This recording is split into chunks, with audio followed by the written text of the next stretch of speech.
Vamos, hola Silvia, buenos días a todas y a todos.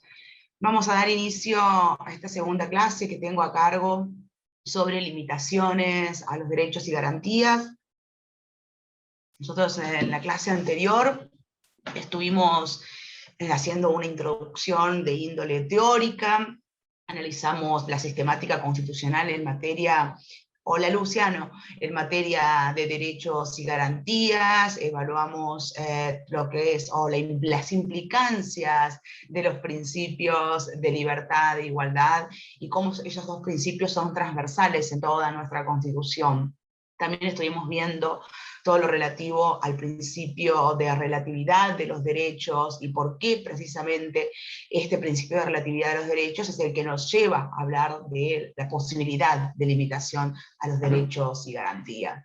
Analizamos los tipos de limitaciones según las circunstancias en las que operan, según el origen de las limitaciones, según las normas en que se contienen estas limitaciones. Analizamos también la cuestión del núcleo duro de los derechos fundamentales, que debe ser entendido en dos sentidos. Por un lado, como la configuración propia del derecho, como esa zona o núcleo irreductible, el contenido esencial de cada uno de los derechos fundamentales, y por otro lado, en el otro sentido, en el de un conjunto o núcleo de derechos insuspendibles por las autoridades en cualquier circunstancia. También hicimos referencia a las condiciones para la limitación de los derechos, que existen condiciones de carácter competencial, de carácter internacional, de carácter material y de limitaciones de carácter lógico. Y por último, empezamos ya con el desarrollo normativo propio de la Constitución argentina, las limitaciones a los derechos y garantías en la Constitución nacional, realizando una primera gran clasificación en limitaciones ordinarias y limitaciones extraordinarias.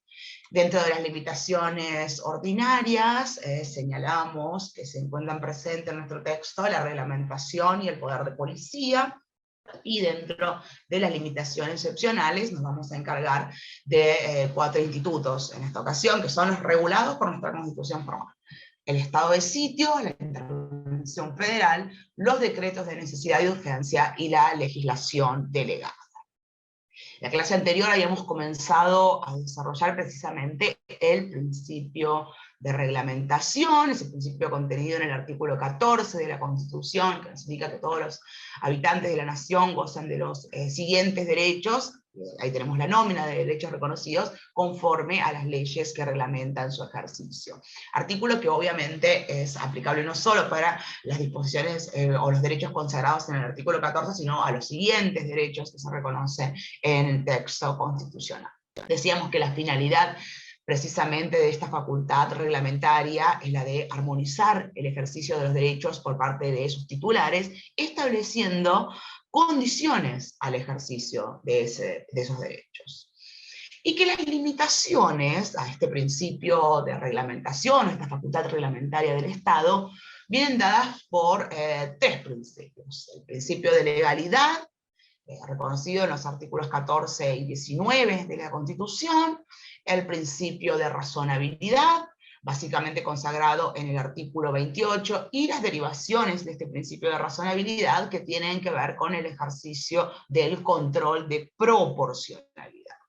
Y por último, señalábamos que este test de razonabilidad, que se caracteriza por una mayor deferencia de los tribunales hacia la validez de las normas cuya constitucionalidad se cuestiona, y que puede presentarse a partir de una dicotomía entre fines y medios, y que son 2 elementos que son valorados en principio desde una perspectiva favorable al criterio del legislador. Este test de mera razonabilidad, hoy tenemos que analizarlo con un test complementario que realiza la Corte Suprema, el del principio de igualdad, o el derivado del principio de igualdad, el test de escrutinio estricto, y relacionarlo con la noción de categoría sospechosa.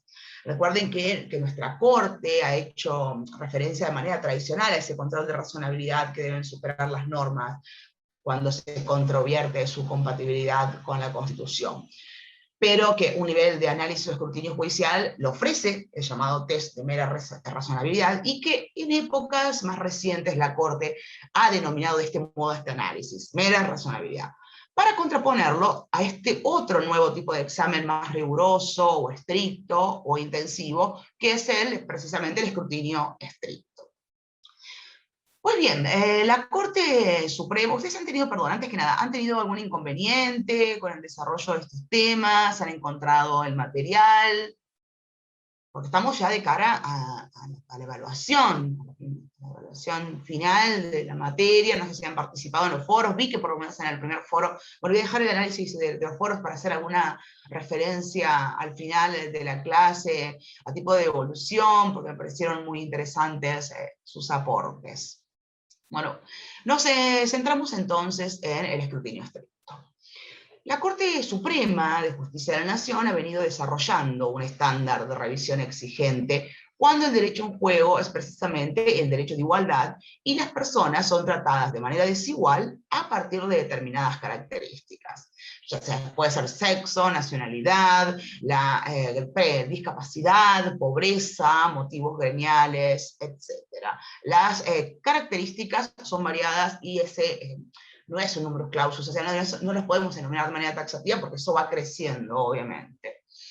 Aunque estos precedentes a los que vamos a hacer referencia se refieren a la garantía de igualdad, se trata, insisto, de un criterio de análisis en evolución, con lo que obviamente cabe plantearse la posibilidad de extensión de este análisis a otras hipótesis que involucran también la restricción de derechos. El primer antecedente lo hallamos en un voto concurrente emitido por Petracchi y Baqué en el caso Repetto.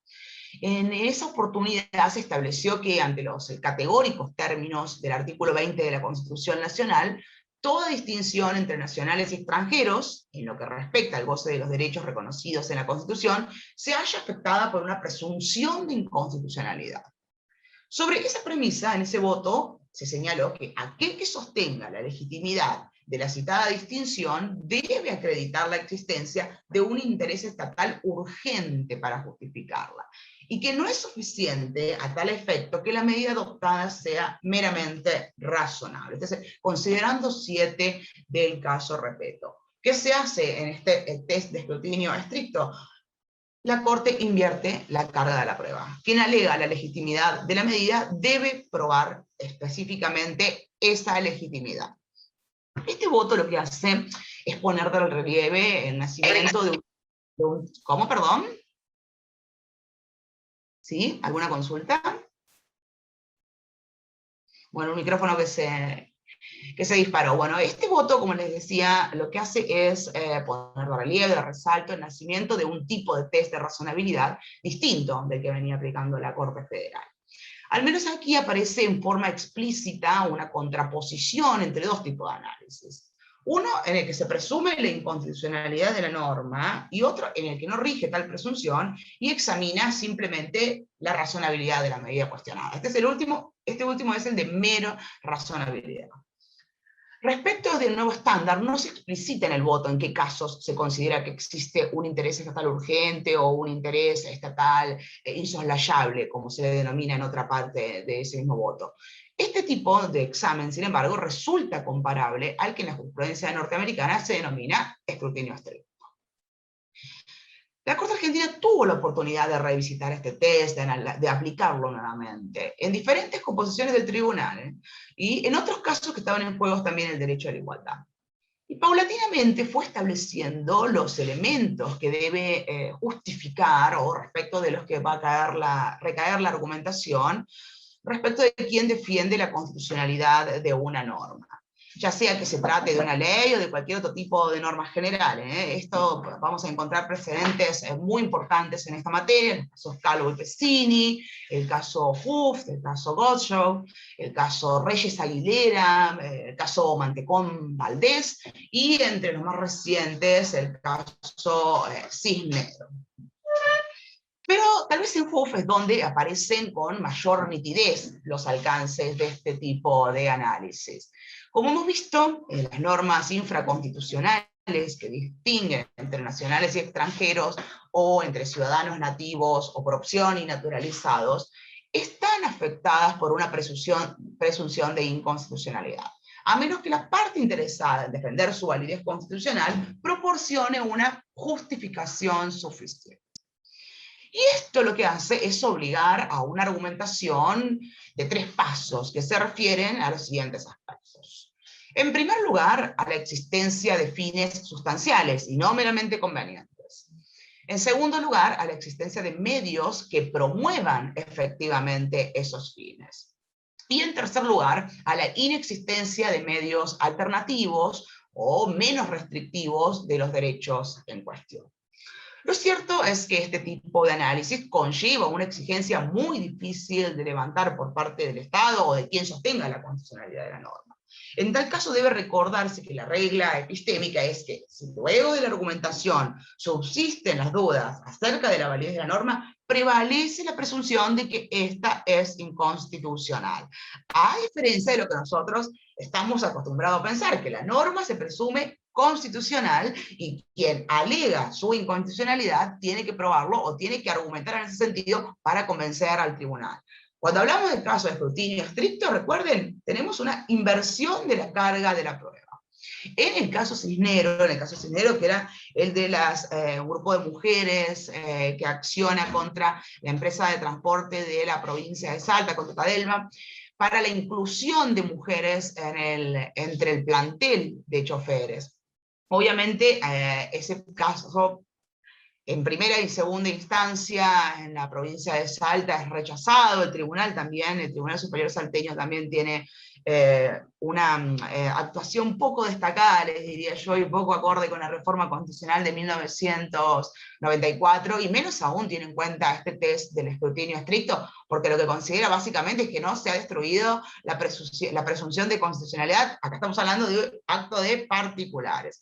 El caso llega a la Corte, y la Corte desarrolla de manera amplia el test estricto de control de la norma, y ahí también es claramente impone la inversión de la carga de la prueba cuando señala que no se ha destruido esa presunción de inconstitucionalidad. Este también es un caso muy interesante, porque se relaciona con otro que también resolvió la Corte contra Salta, que es el caso Castillo, en el que habla el de la educación pública religiosa, de educación religiosa en los establecimientos públicos. Aquí la Corte también hace alguna referencia a las categorías sospechosas cuando habla de esa posibilidad de los padres de tener que manifestar la elección, o manifestar sus elecciones respecto de la religión de sus hijos. Pero, insisto, está mejor desarrollado en Cisneros, muy interesante la forma que está desarrollado en Cisneros, así que les sugiero que quienes quieran ahondar este tema, que se remitan al análisis que hace la Corte en este fallo. Luego nos encontramos con otra limitación de carácter ordinario, que es el poder de policía. ¿Alguna duda, alguna consulta respecto de la facultad reglamentaria y sus limitaciones?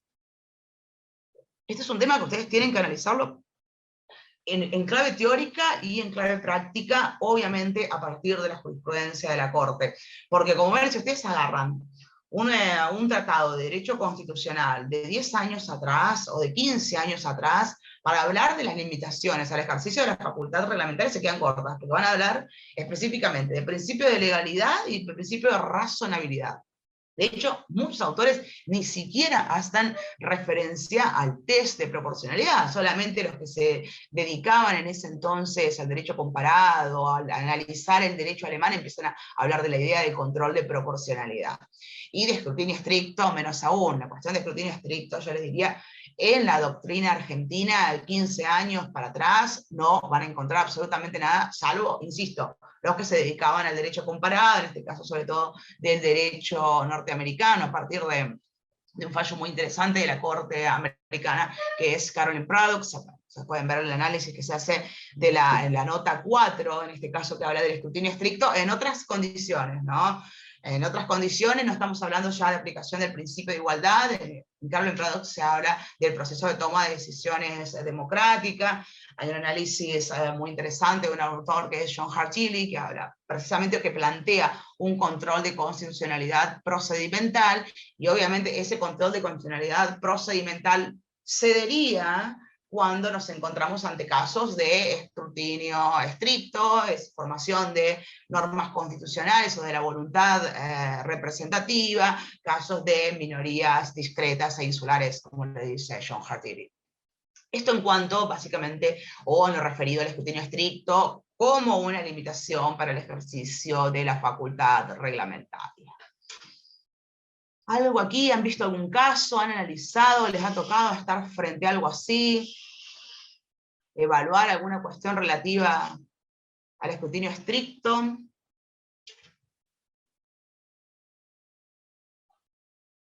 Bueno, avanzamos entonces con poder de policía. El poder de policía en general ha sido definido como la función estatal que se materializa con el ejercicio de potestades públicas, legislativas y administrativas, tendiente a limitar o restringir los derechos hasta lo necesario y razonable, con el fin de compatibilizarlos y armonizarlos en procura del bienestar general y de la convivencia social. La noción de poder de policía y no del término, precisamente, se remonta a Inglaterra en el siglo XVIII, donde Sir William Blackstone, un jurista británico y un teórico del derecho constitucional, afirmaba la idea de policía, tomando los conceptos desarrollados por Pufendorf en el siglo XVIII, quien proponía la división del derecho con la teología, estableciendo un derecho natural y de gentes en el que se diferencian un status naturalis, referido a la igualdad de los hombres, a todos somos iguales en el derecho, y un status civilis al que el Estado concibe como una persona moral a la voluntad general de todos y en común. El fin principal del Estado era concebido como el de procurar la paz y la seguridad común, y para ello contaba con determinadas atribuciones. Una de ellas, precisamente, es la del poder de policía, el poder de hacer las leyes para promover y asegurar esa paz y seguridad común. Y precisamente es en este poder de regulación, como modo de interferencia legítima en los derechos de los particulares, en el que va a hacer hincapié Blackstone. Y son estos conceptos, tomados por el autor, los que influyen siglos después a la organización institucional estadounidense.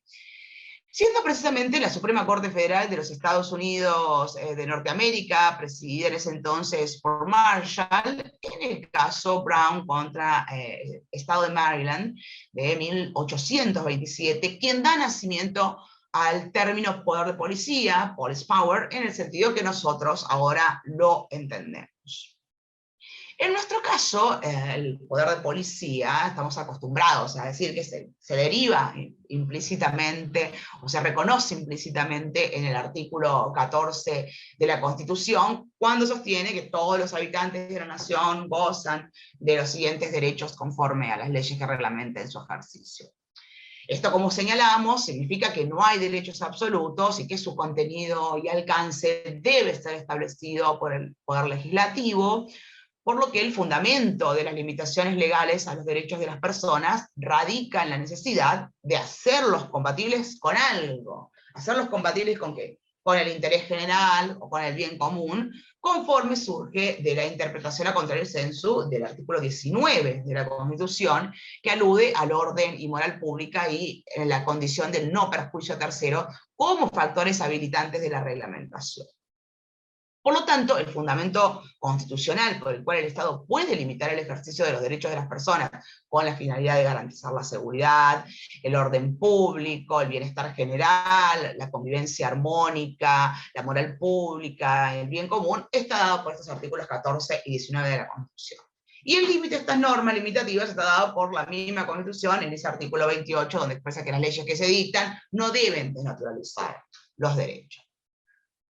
Muy bien, la Constitución Nacional no contiene una disposición específica sobre el poder de policía, y en esto nos apartamos del modelo de la Constitución norteamericana.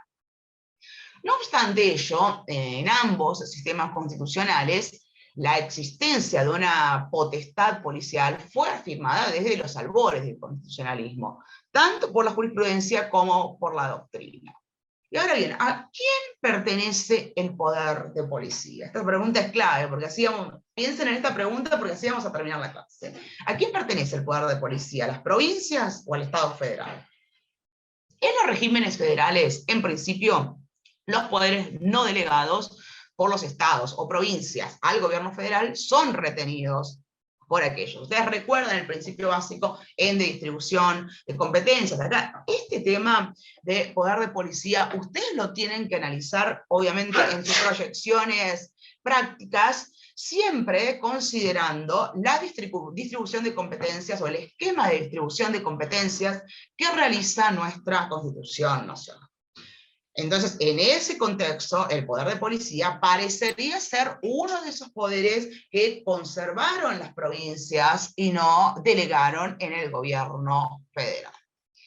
En este sentido, la Corte sostuvo que le corresponde a las provincias, y esto es a título meramente ejemplificativo, obviamente, les corresponde a las provincias exclusivamente darse leyes y ordenanzas de impuestos locales, de policía, de higiene, y en general todas las que juzguen convenientes a su bienestar y prosperidad. Esta doctrina de la Corte, viejísima, también fue reafirmada señalando que pertenece a las provincias decidir con entera independencia de los poderes de la nación sobre todo lo que se refiere a su régimen, su progreso, a su bienestar interno. La doctrina de la Corte manteniendo o defendiendo los intereses provinciales es bastante recurrente. Incluso la Corte llegó a señalar que las facultades provinciales para defender el orden, la tranquilidad o la moralidad pública no pueden ser puestas en duda como inherentes a la autonomía que se han reservado, y que las leyes relativas a los poderes de policía constituyen precisamente el ejercicio de un poder reservado por las provincias. No obstante este silencio en el texto constitucional sobre el poder de policía, la doctrina nacional afirma que ciertos artículos de la Constitución, particularmente los que se refieren a la restricción de los derechos y garantías, por ejemplo, los artículos 14 y 28, confieren una base normativa al poder de policía. Y esta afirmación se halla en sintonía con la idea prevaleciente en la doctrina de entender al poder de policía en el contexto de las limitaciones permanentes a los derechos individuales. El silencio, este silencio llamativo de la Constitución Federal respecto del poder de policía es seguramente una manifestación de que su existencia era, al tiempo de sancionarse la Constitución histórica, un principio afianzado y reconocido de manera unánime por la jurisprudencia y la doctrina. Y la importancia de la institución policial en el derecho público ha sido repetidamente subrayada, tanto en los Estados Unidos como en la Argentina. A tal punto que los autores coinciden con asombrosa unanimidad, les diría yo, en que las legislaturas no pueden enajenarlo ni desprenderse de él bajo ningún pretexto. Ahora bien, hay una cuestión que suele presentarse en los cursos de grado de una manera bastante básica, que es la relativa a las tesis sobre los fundamentos del poder de policía. A todos creo nos enseñaron en derecho constitucional, existen dos tesis, una tesis restringida, una tesis amplia. La tesis restringida, recuerden ustedes acerca del fundamento del poder de policía, derivaría del modelo europeo, en el que se incluye todo lo relativo a la seguridad, salubridad y moralidad pública. Y por otro lado, existiría una tesis amplia, que además de estos conceptos de seguridad, salubridad y moralidad, incluye el desarrollo económico y social y el bienestar general de la población. Una tesis propia del derecho o de la jurisprudencia norteamericana. La jurisprudencia de la Corte Suprema de Justicia de la Nación, en un primer momento, dio al concepto un alcance o criterio restringido, efectivamente, conforme al cual sostenía que la limitación sobre los derechos individuales solo debe hacerse en protección de los fines de seguridad, moralidad y salubridad pública. Este criterio fue utilizado aproximadamente, les diría yo, hasta el año 1920, en particular hasta el año 1922, en el que la Corte admite en Ercolanos contra la Anteri de Renshaw y en Cine Callao la ampliación de las potestades limitadoras. Y este denominado criterio amplio, que se adopta ahora por parte de la Corte, sostiene que aparte de esos estándares anteriores, seguridad, moralidad y salubridad pública, debe ampliarse la actividad limitativa a la defensa y promoción de los intereses económicos de la colectividad y el bienestar general de la misma. Esos son los dos fallos que ustedes tienen que tener en cuenta acá: Ercolano contra Lanteri de Rangel y Cine Callao. Pero ojo, porque esta distinción no debe considerarse como algo tajante en la jurisprudencia de la Corte Federal, ya que si bien Argentina abrevó de las dos tradiciones, de la norteamericana y la europea, y en estas a su vez convivían los dos conceptos de poder de policía, mal puede afirmarse, como lo hace, insisto, la mayor parte de nuestra doctrina, que nosotros adoptamos el sentido restringido seguido en Europa y no el amplio prevaleciente en Estados Unidos. Ahora vamos a ver esto, vamos a ver cómo se fue conceptualizando los alcances relativos al fundamento del poder de policía en la jurisprudencia. Al parecer nuestro país también fue también la Corte Suprema quien conceptualizó al poder de policía. Recuerden esto que señalábamos, que el texto constitucional no es específico o no tiene una disposición específica para hablar del poder de policía. Y la Corte fue delineando los alcances de este concepto, y a la vez que delineando los alcances de este concepto, fijando esos intereses que deben tenerse en cuenta, o esos fundamentos que deben tenerse en cuenta para la aplicación de esta limitación o restricción a los derechos y garantías. Y ello habría ocurrido por primera vez en 1866, cuando la Corte reconoció a las provincias y por delegación a las municipalidades el poder de reglamentar y aún delimitar, por causas de utilidad general, la libertad de trabajar y ejercer una industria lícita para promover lo concerniente a la seguridad, salubridad, ornato, limpieza y fomento de la ciudad. Más claramente, en la Corte, en Empresa Plaza de Toros contra Provincia de Buenos Aires, afirma que es un hecho y que es también un principio del derecho constitucional que la policía de las provincias está a cargo de sus gobiernos locales, entendiéndose incluido en esos poderes que sean reservados el de proveer lo concerniente a la seguridad, salubridad y moralidad de sus vecinos, y que por siguiente pueden las provincias lícitamente dictar leyes y reglamentos con estos fines, no habiéndose garantizado por el artículo 14 de la Constitución Nacional a los habitantes de la República el derecho absoluto de ejercer su industria o profesión, sino precisamente con sujeción a las leyes que reglamenten su ejercicio. Es de remarcar que en este caso la Corte usó la idea de poder de policía valiéndose solamente de la palabra policía, con el preciso sentido que ya se hallaba asentada en el derecho norteamericano, como señalamos antes. Y la moralidad pública, al igual que en aquel ordenamiento, era parte del trípode a cuya protección el poder de policía se ordenaba o tendía. Unos años después, la Corte, en el caso de los saladeristas de Barracas, sostuvo que la provincia tenía poder para alejar los saladeros hacia lugares inofensivos para la salud pública. Seguimos siempre entonces con esa tesis restringida: moralidad, orden público, salud pública. En 1903, en Urquiza, Montero y otros, por infracción a la ley provincial, la Corte se pronunció sobre la constitucionalidad precisamente de una ley que reprimía el juego, una materia de regulación a la que se dirige típicamente el poder de policía. Y para convalidar la norma provincial, sostuvo que el azar es contrario a la moral pública y que el juego no responde a los propósitos económicos de propiedad o trabajo de la Constitución Nacional. El siguiente fallo en esta somera reseña que estamos haciendo de la jurisprudencia de la Corte Suprema es de 1911, el caso Departamento Nacional de Higiene contra Indracolo Sauber. En esa ocasión lo que se hallaba en juego era la protección de la salud pública, porque lo que se cuestionaba era la distribución de un determinado medicamento. Y la Corte aquí lo que hace es recordar que toda industria lícita está sujeta a regulación, y que motivos inherentes a la salubridad pública, así como también a la moral, seguridad, cultura y otros, justifican efectivamente la limitación de las garantías consagradas por la propia Constitución.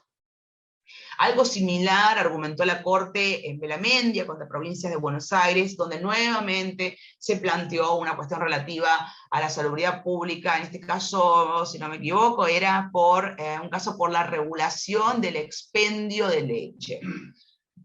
En 1929 la Corte tuvo oportunidad, como verán, es una cuestión bastante reiterada en la jurisprudencia de la Corte. En el caso 1929, en el Comité Radical de Acción contra una resolución del jefe de policía de la capital, se planteó una cuestión relativa a la extensión del derecho constitucional de reunión. Y aquí la Corte dijo que las facultades policiales de los poderes locales para velar por el orden, la tranquilidad, la moral y la higiene pública han sido precisamente reconocidas como inherentes, como facultades inherentes a las autoridades provinciales, y que no puede negarse a las autoridades del Distrito Federal el derecho de tomar injerencia sobre las reuniones públicas, ni la posibilidad de dictar leyes, reglamentos generales o edictos encaminados a llenar aquellos fines. Más adelante, la Corte retoma la cuestión relativa a los juegos de azar en Faustino de la Rosa contra la provincia de Tucumán, reconociendo el supremo derecho de policía que corresponde, en este caso a la provincia de Tucumán, para velar por el bienestar social y económico y por la moralidad misma de los habitantes de la provincia. Acá ya estamos, vean cómo se empieza a ampliar la idea del fundamento del poder de policía. Habíamos empezado con salubridad, con seguridad, con cuestiones relativas a la higiene, relativas a la moral, cuando hablamos de los juegos, y acá ya empezaba la Corte, empieza a incorporar otras nociones como el bienestar social y económico de los habitantes. En los años posteriores y hasta la actualidad, la jurisprudencia se mantuvo bastante estable. Es de notar o de destacar, sin embargo, que la jurisprudencia de nuestra Corte se refirió al poder de policía entremezclando esas ideas o esas teorías amplia y estrecha, como surge de esta reseña. Y eso me da pie a mí para señalar que se confirma la conclusión que les había adelantado, que la Corte no ha adoptado un típico sentido de poder de policía, con supuestas raigambres exclusivamente europeas en perjuicio del otro. Antes bien, ambos conceptos, el broad y el narrow, conviven desde los comienzos, o convivieron desde los comienzos hasta la actualidad en la jurisprudencia de nuestra Corte Suprema de Justicia de la Nación. Poder de policía, más o menos. No me anda el micrófono, Luciano. ¿Qué fallo querés que te repita? ¿Todos los relativos a poder de policía? ¿Querés que hagamos una reseña de los que mencioné? Porque total vas a tener el video después. Fallos clave para analizar poder de policía, recuerden, todo limitaciones, todo lo que es limitaciones a los derechos y las garantías. Ercolano contra Lanteri y Renshaw y Cine Callao. Después, cuando hablamos de la evolución de la jurisprudencia de la Corte en materia de poder de policía, el de Empresa Plaza de Toros, que es el primero que analizamos, saladeristas de Barracas, obviamente, relacionado con la salud pública, que es un fallo al que se hace referencia, incluso vamos a ver, la Corte hace referencia en los últimos fallos relativos a las clases presenciales, el caso Urquiza y Montero, el caso Departamento Nacional de Higiene contra Indralaco, que era el relacionado con la salubridad pública y medicamentos, Belamendia contra Provincia de Buenos Aires, Comité Radical de Acción contra Jefe de Policía de la Capital, caso Faustino Roca contra Provincia de Tucumán, que era un caso de un concurso civil. Esos son los casos que nosotros analizamos, o a los que hice referencia brevemente. El que nombré con Callao es el anterior contra el Colorado de Renshaw. Exactamente. Esos son los casos más importantes que le diría yo que ustedes tienen que tener en este momento. Ercolano contra el anterior Renshaw, y Cine Callao, la base. Por favor, esos dos casos ustedes lo deben haber citado seguramente en sus escritos o dictámenes, porque son clásicos, efectivamente. ¿Alguna otra observación relativa a poder de policía? ¿Alguna otra duda?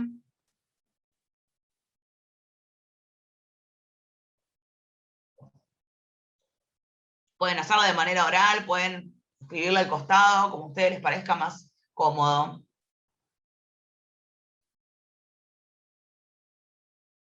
Bueno, vamos a avanzar entonces con las limitaciones extraordinarias de los derechos y garantías. Una cuestión un poquito más compleja, porque sobre todo tienen mucha actualidad todo lo referido a los institutos de emergencia. En este punto es necesario distinguir, o creo que el punto de partida para analizar las limitaciones excepcionales consiste en distinguir las emergencias, que son acontecimientos reales o fácticos que perturban el orden constitucional, por un lado, de los institutos de emergencia, que son precisamente creaciones del derecho que importan medidas de prevención, de seguridad o medidas de remedio para contener, atenuar o subsanar las emergencias. Son dos cuestiones diferentes, una cuestión de derechos, una cuestión fáctica, las emergencias, nos encontramos frente a tal emergencia, y por otro lado, una cuestión jurídica, la respuesta que da el derecho frente a esos hechos, o frente a esas situaciones imprevisibles que surgen de repente. Pues bien, los institutos de emergencia receptados en nuestra Constitución Nacional son la intervención federal, el estado de sitio, la legislación delegada y los decretos de necesidad y urgencia. Según nuestra Corte Suprema, me parece a mí hay una definición o hay una referencia muy interesante a la emergencia en el caso Peralta, otro caso clásico de la Corte.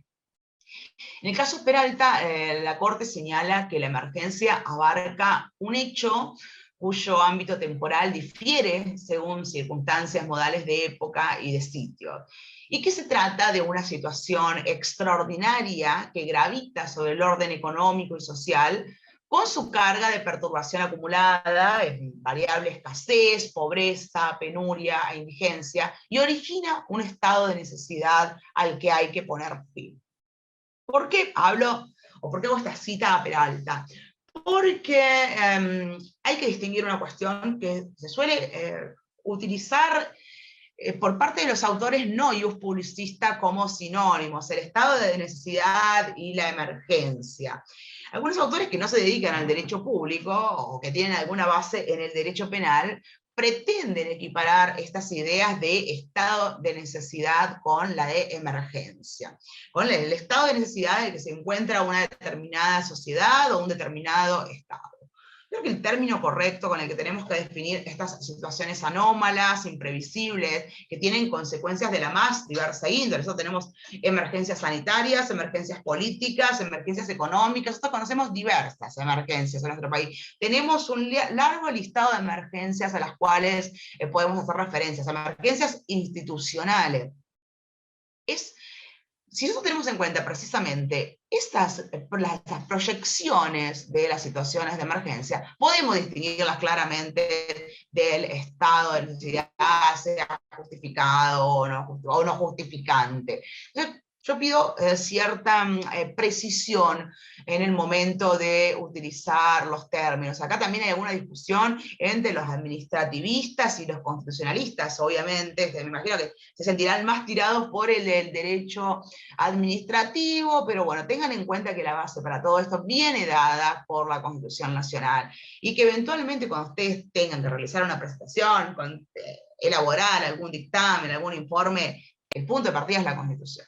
Ustedes van a terminar discutiendo o seguramente metidos en una discusión sobre la constitucionalidad de las medidas de emergencia, y el punto de partida es la Constitución. Ustedes no pueden agarrar gordillo cuando tienen que hablar de emergencias. No pueden hablar de gordillo, no pueden ir a gordillo. Seguramente van a tener algunas cuestiones específicas que el derecho administrativo les va a servir de base. Por ejemplo, el poder de policía de emergencia. Van a encontrarse con que hay muchos más autores administrativistas que constitucionalistas hablando sobre esta cuestión. Yo insisto, ante la duda, ustedes agarren un libro de derecho constitucional cuando tengan que responder esto. ¿Por qué?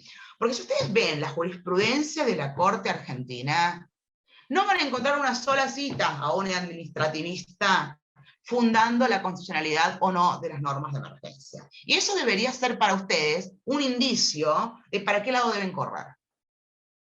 de para qué lado deben correr o para qué lado deben ir. Es útil, es necesario citar doctrina administrativa cuando estamos hablando de emergencia. Yo les diría que es lo menos indicable. Cita al derecho constitucional, el análisis constitucional en primer momento. Y esto es lo que yo les digo, de tratar de buscarle la vuelta a estas materias que a lo mejor ustedes dicen, pero no, yo constitucional ya lo vi en mi carrera de grado. Bueno, tratemos de bajarlo a lo que nosotros hacemos todos los días. ¿Qué nos sirve? ¿Ir al derecho administrativo? No, en materia de emergencia no sirve ir al derecho constitucional. Aunque la doctrina administrativista en materia de poder de policía sea enorme, seguramente, sí, para las restricciones ordinarias nos sirve la doctrina administrativista. Pero tengamos en cuenta también todo lo que señalamos antes, la evolución de la jurisprudencia, esto que yo les decía, el test de proporcionalidad, la superación del test de mera razonabilidad, la cuestión del escrutinio estricto, es desarrollo que van a encontrar en doctrina constitucional, prevalentemente. Y lo que es emergencias puras, limitaciones extraordinarias, vayan al derecho constitucional. Ahí van a encontrar seguro alguna respuesta a lo que ustedes tengan que realizar. Bueno, el primer instrumento o el primer instituto de emergencia o la primera limitación extraordinaria en la que me voy a detener es la intervención federal.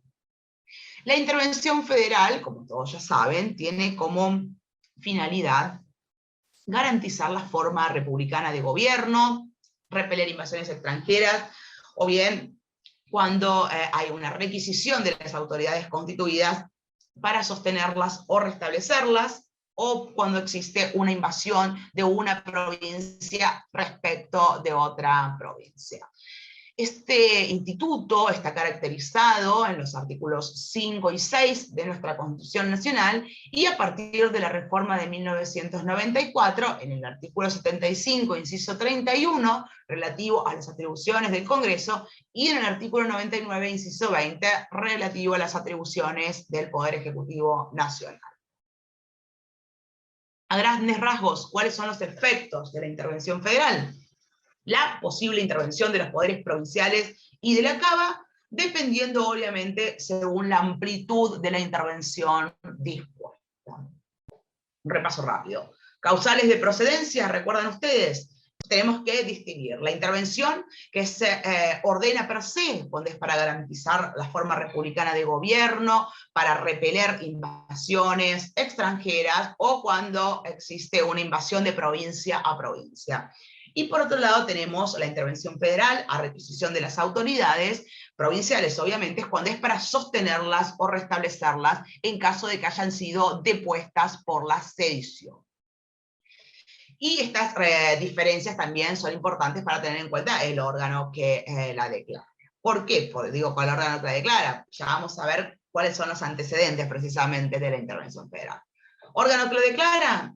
Ya saben ustedes, corresponde exclusivamente al Poder Legislativo. Si el Poder Legislativo, si el Congreso se encuentra en receso, puede decretarle el Poder Ejecutivo Nacional y debe convocar a sesiones extraordinarias al Congreso. Una vez que el Congreso entra a sesionar de manera extraordinaria, deberá aprobar o revocar la intervención decretada por el Poder Ejecutivo Nacional. Este instituto tiene su antecedente en la Constitución de Estados Unidos de Norteamérica, que tiene un artículo que es el artículo 4 de la sección cuarta también, donde dice, y permítanme que se los leo: los Estados Unidos garantizarán a cada estado de esta unión una forma republicana de gobierno y protegerán a cada uno de ellos contra toda invasión. Y cuando lo solicitare la Asamblea Legislativa o el Ejecutivo, si no se pudiere convocar la primera, le protegerá contra desórdenes internos.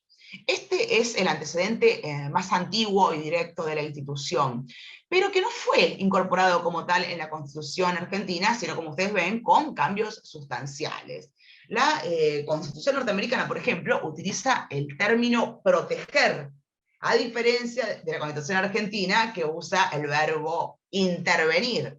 Y eso nosotros lo sabemos intuitivamente, que son verbos sustancialmente diferentes y con significaciones e interpretaciones distintas. Esta creo que es la primera y elemental diferencia que surge en esa analogía o en esa comparación de normas constitucionales.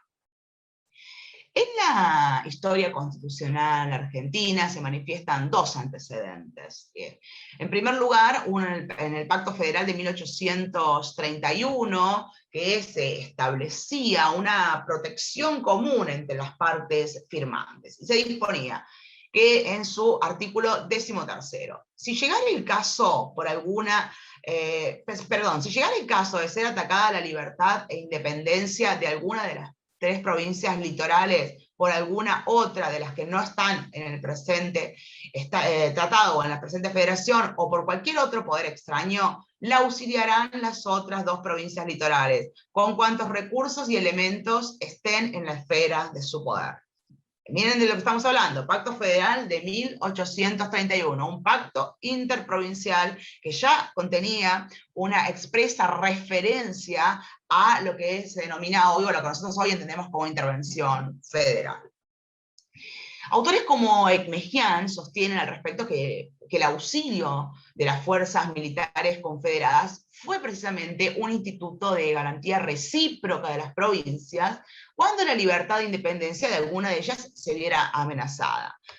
Más adelante, en 1852, en el Acuerdo de San Nicolás de los Arroyos, nos encontramos también con una normativa similar. El Acuerdo de San Nicolás de los Arroyos, recuerden ustedes, normativa inmediata o antecedente inmediato de nuestra Constitución de 1853.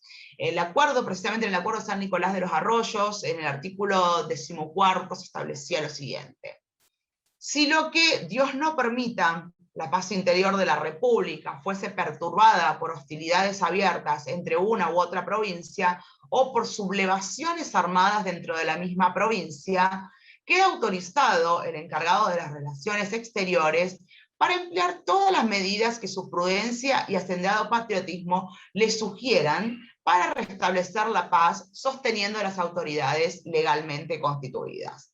Para lo cual, los demás gobernadores prestarán su cooperación y ayuda en conformidad con el Tratado del 4 de enero de 1831.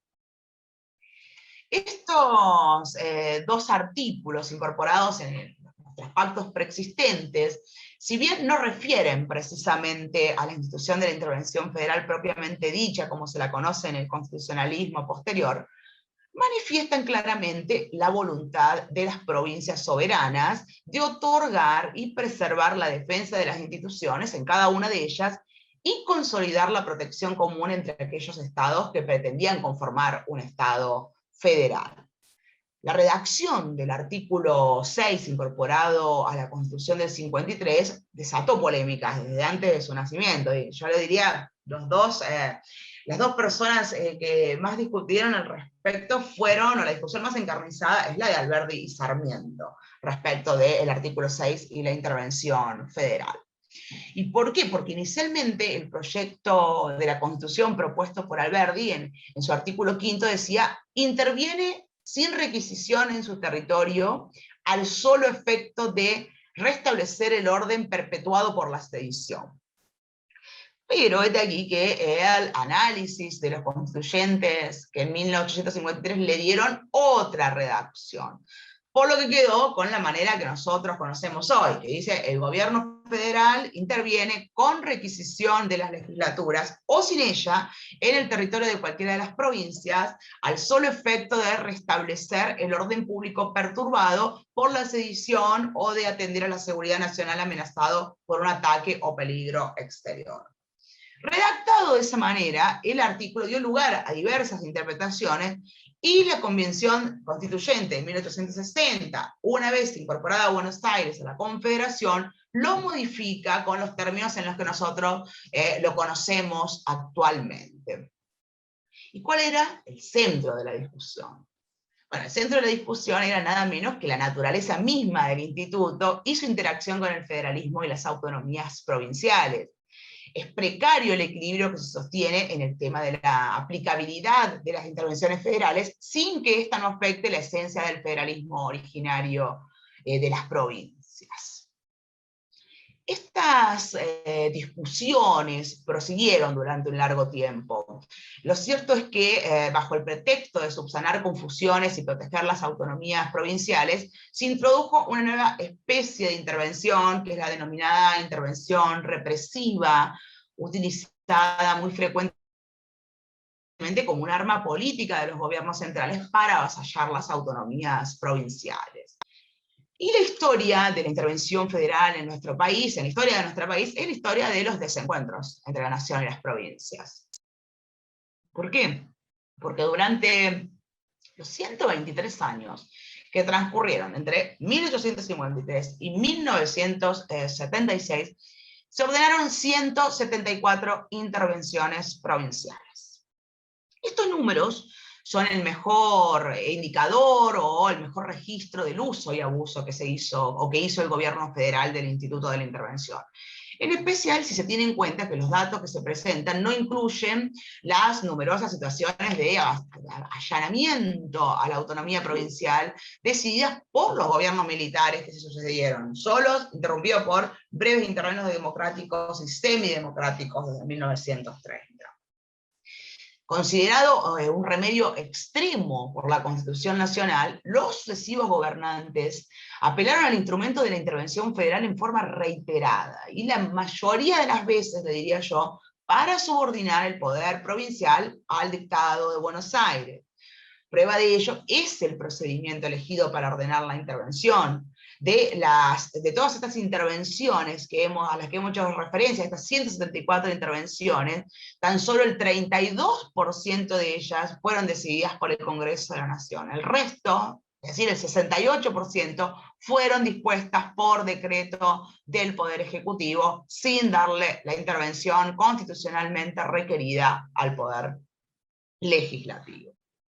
Es un tema bastante importante, hay varios autores que hacen alguna referencia a la historia o precisamente al sistema de intervenciones federales o a la historia institucional argentina, el uso y abuso que se ha hecho de esta herramienta que, si bien constitucional, puede en la práctica resultar siendo utilizada de un modo que termina siendo inconstitucional. Este desarrollo histórico nos sirve a nosotros para comenzar a analizar uno de los puntos neurálgicos en el tema de la intervención federal, que son las causales. Tal como ha quedado redactada de la lectura del artículo 6 de la Constitución, se desprenden entonces 4 causas por las cuales puede ser intervenida una provincia o la Ciudad Autónoma de Buenos Aires.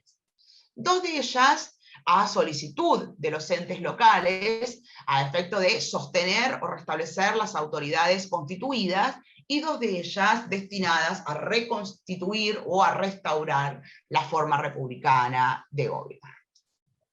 ¿Y qué se engloba en esta idea de alteración de la forma republicana de gobierno? Bueno, esta idea de alteración de la forma republicana de gobierno se basa en la hipótesis de que existen graves alteraciones a los principios básicos del sistema republicano. Los términos para definirlos obviamente son excesivamente laxos, indeterminados, pudiendo caber en ellos aspectos tales como la soberanía del pueblo, la división de poderes, la periodicidad de las funciones públicas, la responsabilidad de los gobernantes, etc. Obviamente, esta falta de definición ha servido para ser la causal más alegada de intervención unilateral del gobierno federal en nuestra historia institucional argentina. Autores como María Angélica Geli sostienen que la ley que dispone la intervención federal cuando se trata de esta causal de alteración de la forma republicana de gobierno, la ley debe disponer o indicar precisa y concretamente la causa, no pudiendo suplirla con declaraciones genéricas como precisamente garantizar la forma republicana de gobierno u otras similares que pueden encubrir situaciones violatorias precisamente de la télesis constitucional.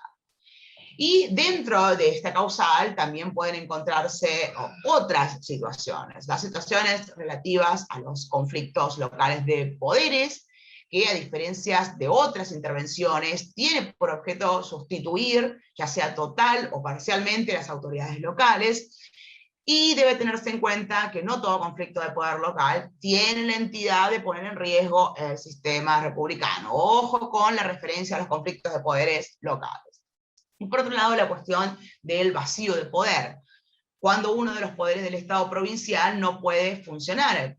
Así fue el caso en La Rioja, por ejemplo, en 1925, donde hacía 2 años que no funcionaba la legislatura por falta de quórum y que no se convocaba elección para elegir a los componentes. Entonces es un caso de vacío de poder en el que procede la intervención federal porque precisamente se halla en juego la afectación, o sea, estamos frente a una afectación de la forma republicana de gobierno, creo que en este caso es bastante claro.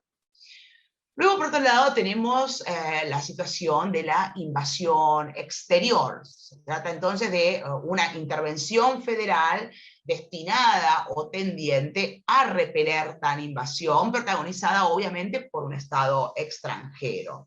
Que también se considera aquí la hipótesis de invasión exterior por fuerzas irregulares aún formadas por argentinos.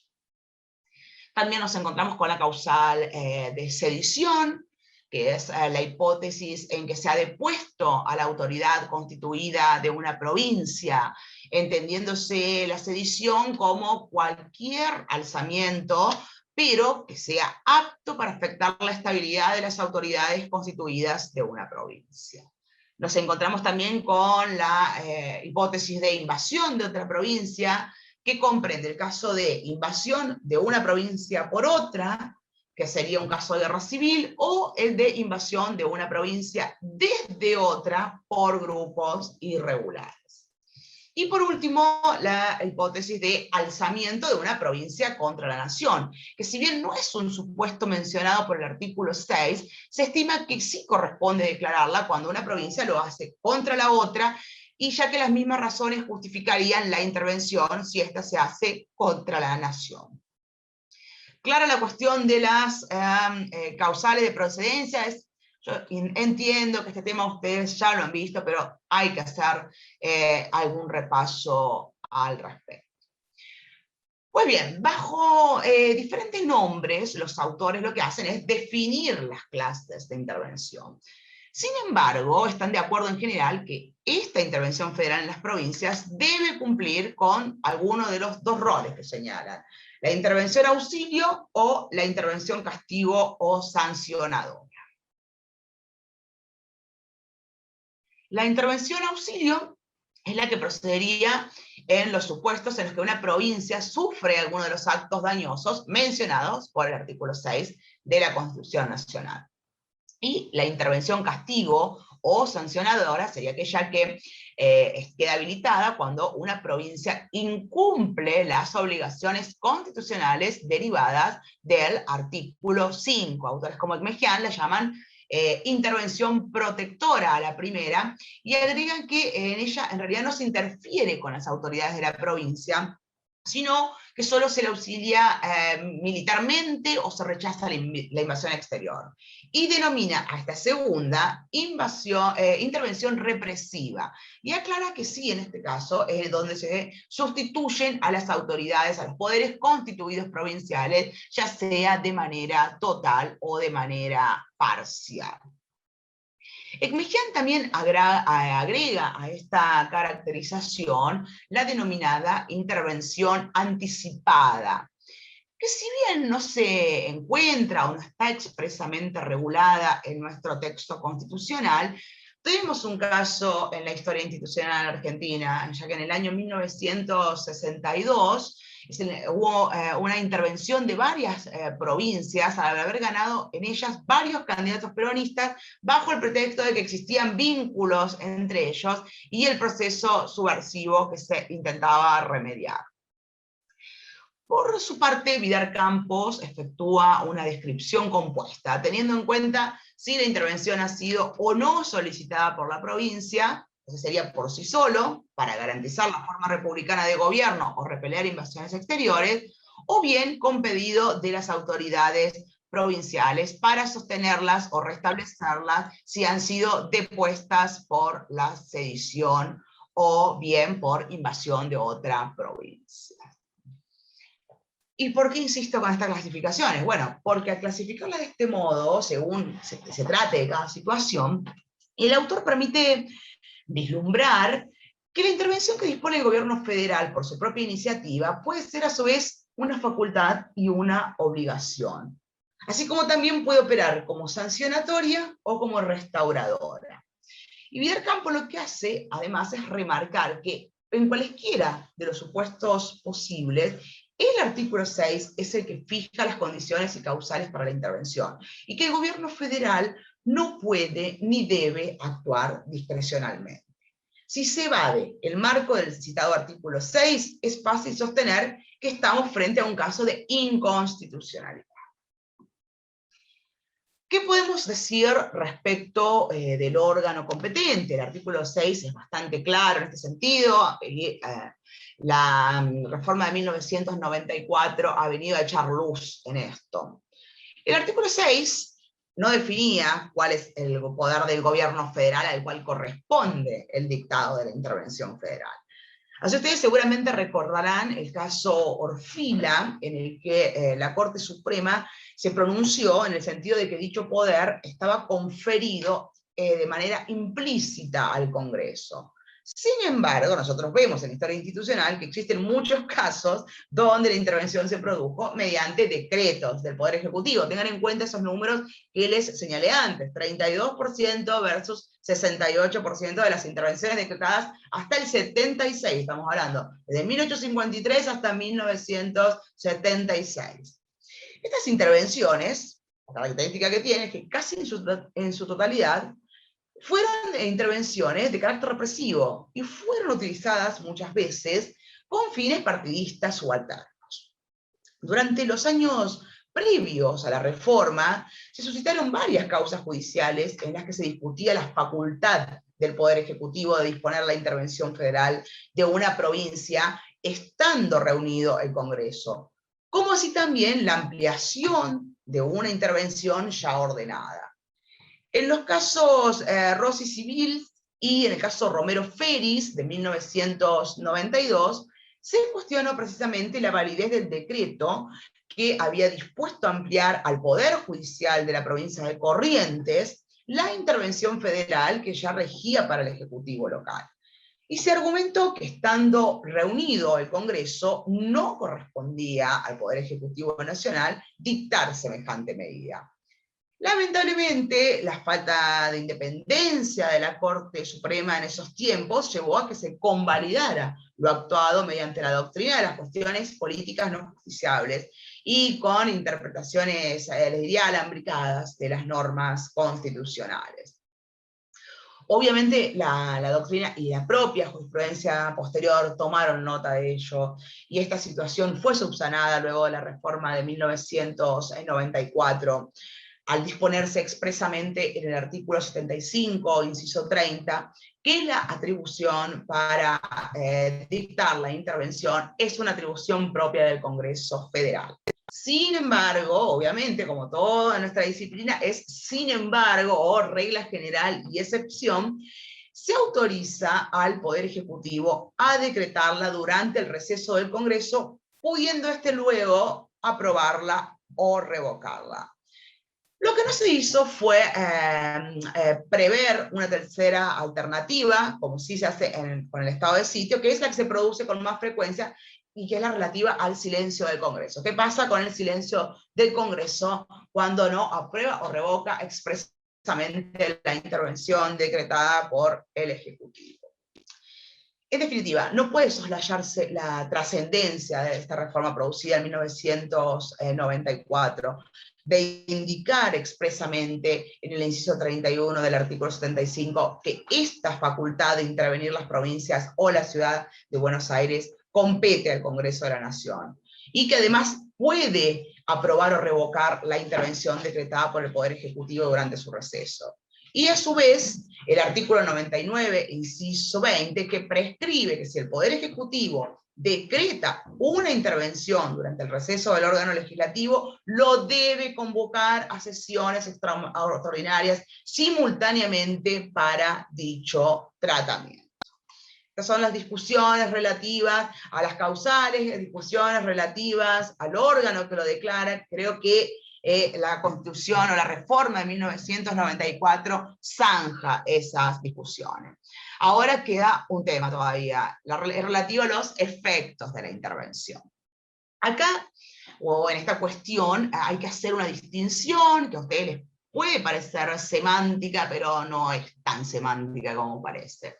El artículo 6 de nuestra Constitución habla de que el gobierno federal interviene en el territorio de las provincias. El artículo 6 no dice el gobierno federal interviene a las provincias. Lo que subyace o lo que delata el artículo es que si se interviene en el territorio de la provincia, esa intervención puede ser parcial desde lo geográfico. Es decir, no necesariamente debe cubrir o alcanzar a todo el territorio provincial.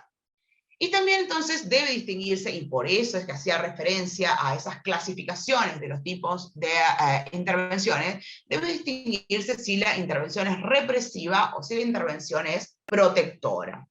Si la intervención fuera protectoria, no deberían alterarse las instituciones locales. En tanto que si fuera una intervención de carácter represivo, el objetivo, obviamente, es sustituir total o parcialmente a las autoridades constituidas, a las autoridades provinciales. Y la sustitución de autoridades locales puede extenderse a los 3 poderes provinciales e incluso a las autoridades municipales, o bien limitarse solo a alguno de los poderes. Así sostiene una parte de la doctrina que no debería intervenirse el Poder Judicial local. Sin embargo, del texto constitucional no surge tal prohibición. Si la ley de intervención contempla la caducidad del Poder Judicial, el interventor puede designar reemplazantes para evitar precisamente la paralización del servicio de justicia. Pero deben ponerse en funcionamiento lo más antes posible los mecanismos previstos por la Constitución local para el nombramiento o para la designación de los magistrados. Dentro de la intervención, la personalidad de la provincia permanece incólume y vigente su Constitución, dado que precisamente las eventuales inconstitucionalidades que esa norma pudiera contener se remediarán mediante el control judicial. Los contratos celebrados, las obligaciones asumidas por los entes locales antes de la intervención, en principio no se suspenden ni cancelan, dada la continuidad jurídica de los estados provinciales. Esto es muy importante, el principio de continuidad jurídica de los estados provinciales, porque en muchas ocasiones, producida una intervención federal, las autoridades que son puestas en funcionamiento por el interventor federal dicen, no, oiga, yo no voy a cumplir esto fue decretado por autoridades o fue ordenado por autoridades que hoy ya no están vigentes. No, bueno, el principio de la integridad y la continuidad de los estados provinciales hace que eso evidentemente no puede invocarse, quedando siempre salvo, como lo mismo que señalábamos respecto de las inconstitucionalidades, quedando salvo obviamente de un posible control judicial. ¿Y qué podemos decir respecto del sujeto encargado, respecto del interventor federal?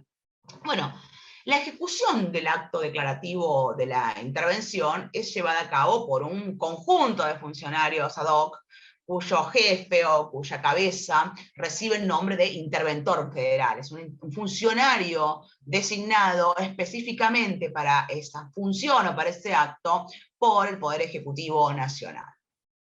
Si bien el interventor federal reemplaza a las autoridades locales, es un delegado o comisionado del presidente de la República y por tanto es un funcionario nacional y no representa a la provincia intervenida. En esto hay un acuerdo en la doctrina y jurisprudencia mayoritaria. El interventor federal, en efecto, tiene un doble carácter y en consecuencia también lo tienen los actos que lleva a cabo o que realiza el interventor federal. Representa al gobierno federal, como señalamos, pero también es un representante promiscuo y necesario de la provincia hasta tanto sean reorganizados los poderes locales. Es decir, que actúa con una doble personalidad y realiza actos que gozan de una o de otra naturaleza y que pueden ser calificados de diversa manera.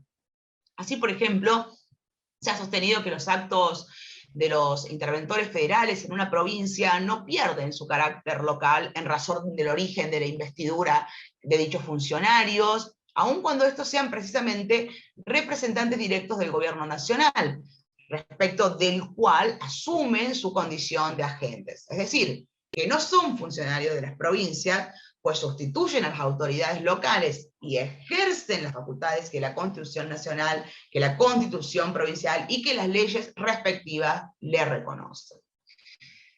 El alcance de esta intervención obviamente depende de la ley que la decreta. En general, las leyes no especifican, como debieran, los límites de esas facultades y recurren a fórmulas genéricas y bastante indeterminadas como restablecer el orden público, restablecer la forma republicana de gobierno, reorganizar el poder legislativo, etc. Todas fórmulas obviamente que después terminan siendo discutidas judicialmente porque restablecer el orden público, reorganizar el poder legislativo, como vemos, no nos dice nada. Entonces los límites ahí, empiezan las tensiones respecto de los límites de las facultades y atribuciones en relación con los alcances de la intervención dispuesta. La extensión de las atribuciones del interventor depende del acto que declara la intervención.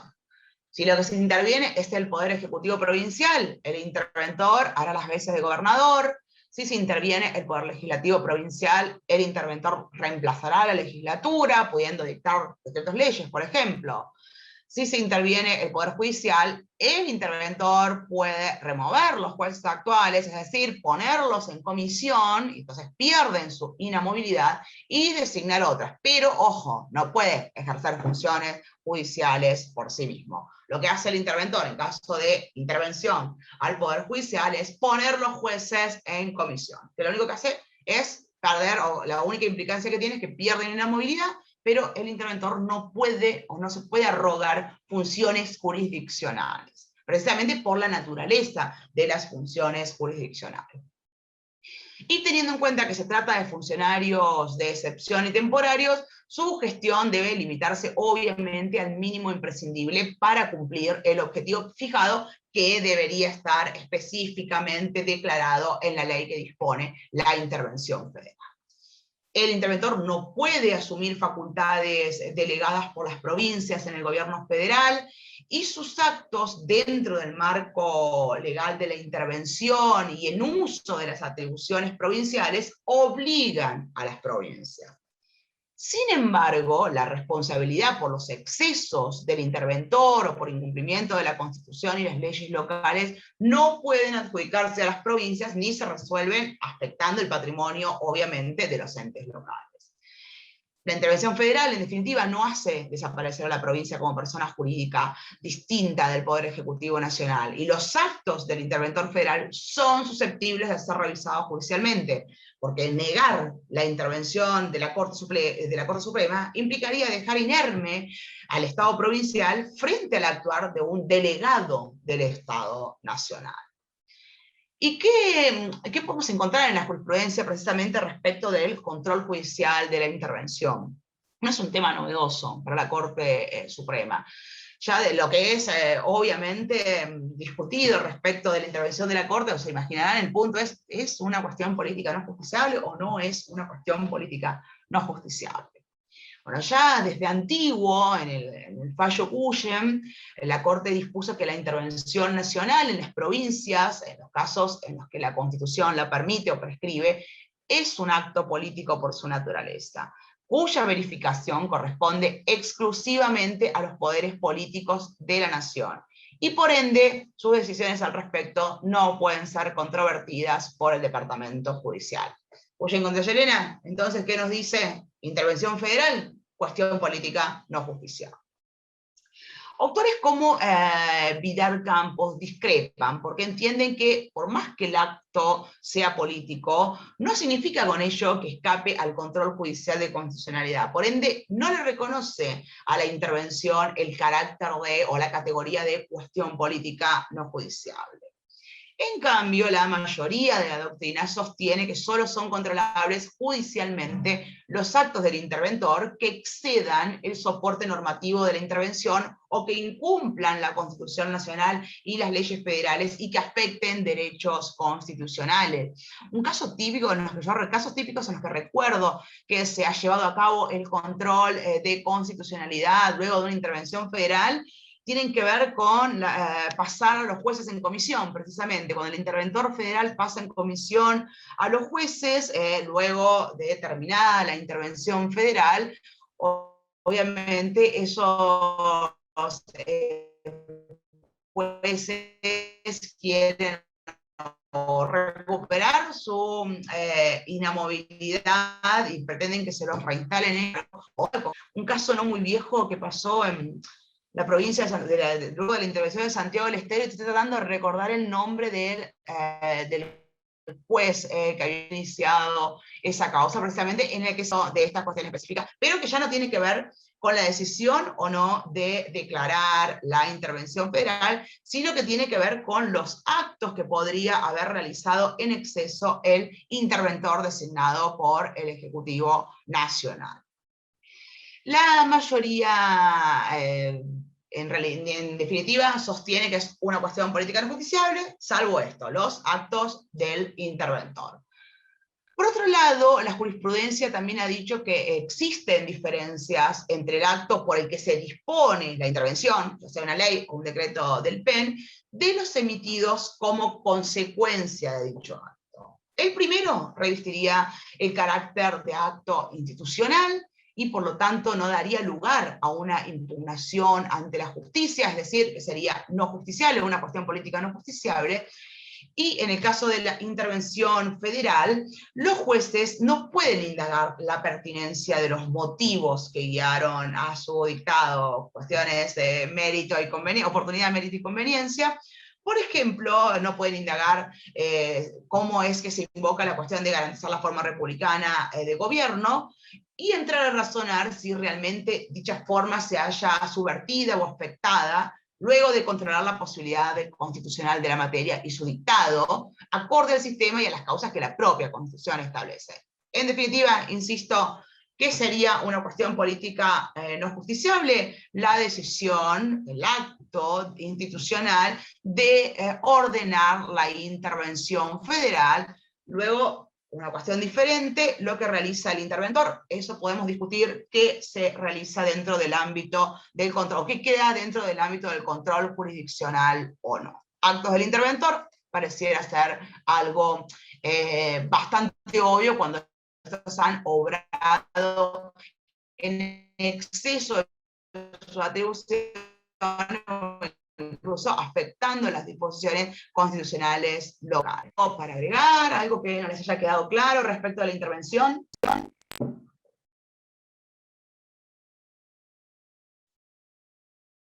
Ustedes verán también, es un instrumento que está bastante mediatizado. A mí a veces me causa un poco de estupor cómo algunos periodistas, algunos políticos o opinólogos, todos los que hay en la televisión habitualmente,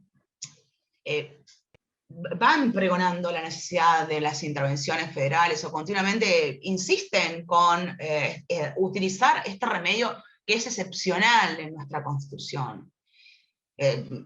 Muchos casos típicos. Existe una violación de los derechos humanos en la provincia de Santa Fe. Intervención federal. El remedio que corresponde es la intervención federal. Ojo, ojo, porque la intervención federal es un remedio excepcional y hay que leer un poco la Constitución antes de salir a hablar de intervención federal como algo que fuera bastante obvio, bastante lógico, o que fuera un marco constitucional ordinario. No, es un marco de excepcionalidad. Así que hay que tener mucho cuidado, utilizarlos con cierta responsabilidad. Bueno, pasamos entonces a otro de los remedios excepcionales, que es el estado de sitio. El estado de sitio es un instrumento contemplado en la Constitución argentina que implica la máxima restricción posible de los derechos previstos, y tanto en la Constitución como en los instrumentos internacionales sobre derechos humanos que tienen jerarquía constitucional. Por este motivo, su declaración, para ser constitucionalmente justificada, debe ser el último recurso de todos aquellos disponibles para cumplir un fin constitucionalmente posible. Este es otro instrumento de emergencia. Si ustedes recuerdan bien, se ha hecho bastante referencia el año pasado cuando se dictaron las primeras medidas restrictivas para la libertad ambulatoria en nuestro país, y que algunos señalaban que debería declararse o debió haberse declarado el estado de sitio para disponer esas medidas, en tanto que otros autores decían no es necesario el dictado del estado de sitio por no configurarse o por no concurrir ninguna de las causales que la propia Constitución establece. A mí me parece también que aquí, al igual que en lo referido a la intervención federal, hay que ser muy cuidadoso, no solamente cuando hablamos en un café con los amigos, sino sobre todo cuando estamos hablando de una manera más institucional. Hay que tener mucho cuidado con los términos que elegimos. El estado de sitio, precisamente, yo creo que ningún constitucionalista medianamente serio se le escaparía que no estaba configurada la cuestión para poder declarar un estado de sitio, y que no era necesario declarar el estado de sitio para dictar las medidas restrictivas de la libertad corporal o de locomoción que se ha dictado. ¿Cuáles son los efectos de la declaración del estado de sitio? Ya sabemos, suspensión de las garantías constitucionales. El Poder Ejecutivo Nacional puede disponer el arresto o el traslado de personas de un punto a otro del país, pero no puede condenar ni aplicar penas. Respecto de los efectos, obviamente, de los alcances de la suspensión de los derechos y garantías constitucionales, existen varias tesis. Yo diría que existen 5 tesis, que las voy a nombrar muy rápidamente porque quiero tratar de tener, aunque sea 20 minutos, para hablar de las actividades de los foros y algo que puedan llegar y dudas que puedan llegar a surgir sobre el parcial. Existen, como les decía, 5 tesis. Una tesis restrictiva, que es la tesis con la cual yo comulgo, que es la que sostiene que solo se suspendería la libertad física o de locomoción. Una tesis amplia, que sostiene que se suspenden todos los derechos y garantías individuales. Una tesis intermedia, que dice que solo se suspenden algunos derechos y garantías determinados, pero esta tesis tiene un problema que no te dice cuáles son los derechos y garantías que deberían suspenderse. Por otro lado, existe una tesis causalista que sostiene que solo se suspenden los derechos y garantías que tengan relación con la causa determinante de la declaración del estado de sitio. Y por último, una tesis finalista que sostiene que se suspenden los derechos y garantías que tengan relación con la finalidad específica o determinante que lleva a la declaración del estado de sitio. Este mecanismo excepcional de limitación de los derechos y garantías está caracterizado en nuestra Constitución en los artículos 23, en el 75, inciso 29, y en el 99, inciso 16. Respecto de las causales de procedencia, señalaremos rápidamente. Caso de conmoción interior o ataque exterior que pongan en peligro el ejercicio de la Constitución Nacional y las autoridades por ella creadas. Son 2 causales, conmoción interior y ataque exterior, y un requisito, que pongan en peligro el ejercicio de la Constitución Nacional y las autoridades por ellas creadas. Para que se den una idea, la causal de ataque exterior solamente fue invocada en una oportunidad en nuestro país, en el año 1865, durante el gobierno de Mitre, con motivo de la guerra con Paraguay. Y la causal de conmoción interior fue invocada en 52 oportunidades. Respecto del órgano que lo declara, o desde el punto de vista ya competencial, hay que recordar que es el Congreso el que dispone el estado de sitio cuando media conmoción interior, y durante su receso es el Poder Ejecutivo el que lo hace, debiendo la medida ser luego aprobada legislativamente. Todo ello a tenor de lo que dispone el inciso 29 del artículo 75, conforme al cual corresponde al Congreso declarar en estado de sitio uno o varios puntos de la nación en caso de conmoción interior, y aprobar o suspender el estado de sitio declarado durante su receso por el Poder Ejecutivo. Y también tener en cuenta las prescripciones del artículo 99, inciso 16, que atribuye al Poder Ejecutivo Nacional la competencia para declarar el estado de sitio, pero solamente cuando estamos hablando de conmoción interior y el Congreso está en receso, porque esa atribución corresponde a ese cuerpo. En tanto que si media ataque exterior, la medida es dispuesta o es fijada por el Poder Ejecutivo con el acuerdo del Senado, porque precisamente el 99, inciso 16 de la Constitución, establece que el Poder Ejecutivo declara el estado de sitio en uno o varios puntos de la nación en caso de ataque exterior, y por un tiempo o un término limitado con el acuerdo del Senado. En la historia institucional, en la historia constitucional argentina, este instituto, este remedio excepcional, fue utilizado obviamente al margen de su marco regulatorio. En el 61%, les tiro algunos números yo para que se den cuenta o para que tengan una idea de cómo han sido utilizados estos instrumentos o institutos de emergencia. El 61% de las oportunidades fue decretado por el Poder Ejecutivo. En el 31% de las oportunidades, el Congreso actuó por sí solo. En el 2% solamente de las oportunidades en las que se decretó el estado de sitio, actuó el Poder Ejecutivo con acuerdo del Senado. Y en el 6% restante fue declarado por otras autoridades. La declaración de estado de sitio, también como recién sosteníamos respecto a la intervención federal, es considerada por la jurisprudencia una típica cuestión no justiciable. Ello, obviamente, con fundamentos en el ejercicio de facultades privativas y revisables judicialmente, en el ejercicio del juicio prudencial necesario y final del Congreso y del Ejecutivo, teniendo en cuenta la exclusiva responsabilidad del órgano presidencial, teniendo en cuenta la índole política de la cuestión, la apreciación política que de ella se hace, o el ejercicio de criterios de oportunidad, mérito o conveniencia, entre otros argumentos. Todos estos son criterios que ha señalado nuestra jurisprudencia para excluir del control judicial o para ser deferente con el legislativo y el ejecutivo respecto de del acto declaración del estado de sitio. De tal modo, la declaración misma del estado de sitio moraría fuera o quedaría fuera del ámbito de revisión judicial. Sería un ámbito propio para la autorrestricción judicial y la máxima deferencia a los órganos encargados de declararlo. Congreso, Presidente de la Nación, según el caso. Esto a grandes rasgos, estoy tratando de sintetizar bastante porque veo que se me fue ya mucho de la clase, en cuanto a el estado de sitio. Nos quedan dos mecanismos que me parecen bastante interesantes, pero creo que van a tener mayores inconvenientes porque ustedes lo ven o desarrollan esta cuestión en otra materia, los otros dos institutos que tengo en mente, dos institutos extraordinarios que han sido recogidos en el texto constitucional. En primer lugar, la legislación delegada.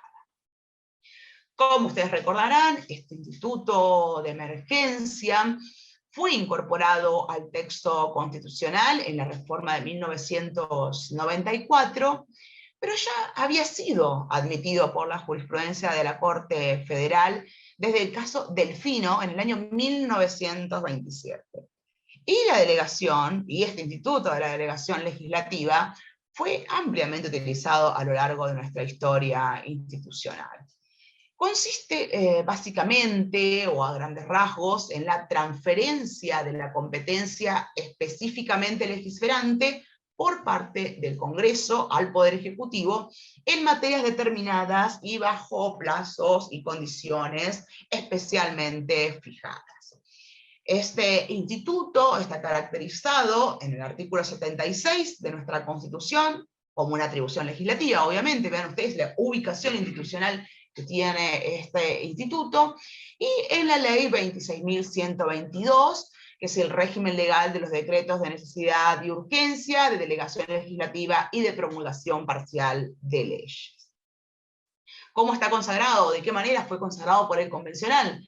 A través de una regla general que consagra la prohibición de delegación legislativa en el Poder Ejecutivo Nacional, pero que a continuación regula las excepciones. Cuando se trate de materias determinadas de administración o emergencia pública, existiendo un plazo fijado para su ejercicio, que sea efectuada dentro de las bases que el Congreso establezca, y a eso debemos sumarle lo prescripto por el artículo 100 en su inciso 12, que añadiría un cuarto requisito, que es que los decretos así dictados sean refrendados por el jefe de gabinete de ministros y sometidos al control de la Comisión Bicameral Permanente del Congreso de la Nación, conforme ese procedimiento establecido por la ley 26.122.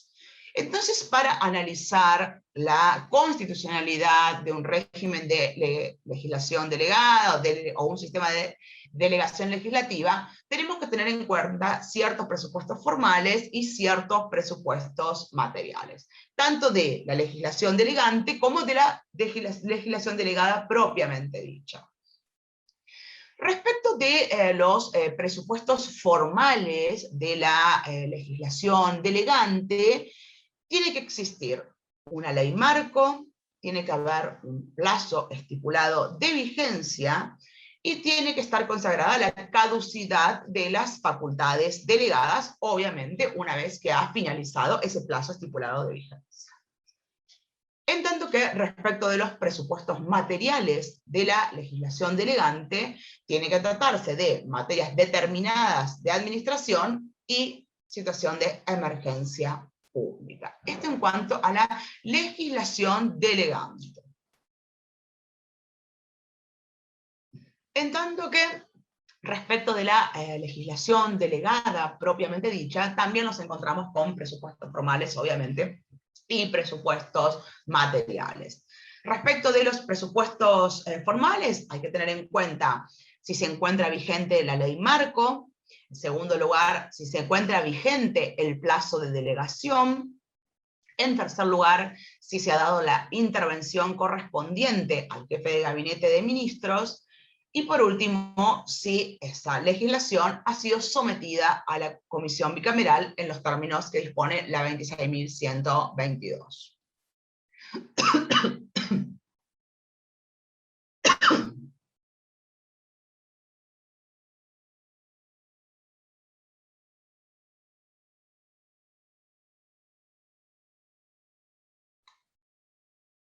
Perdón, pero me dio tos, mi voz está al límite. Bueno, respecto de los presupuestos materiales de la legislación delegada, aquí hay que tener en cuenta dos cuestiones.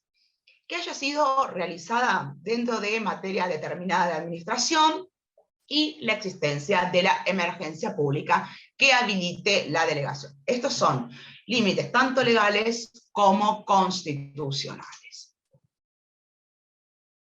La Corte Suprema ha sido bastante clara al referirse a la delegación legislativa y señaló que la delegación no puede ser efectuada en términos abiertos, vagos, amplios o genéricos, y que la exigencia derivada del derecho constitucional norteamericano, desde donde nosotros importamos el modelo, de que las leyes delegatorias contengan un principio claro e inteligible al cual debe ajustarse la autoridad delegada, tiene su correlato en dos conceptos contenidos en nuestro artículo 76 de la Constitución Nacional.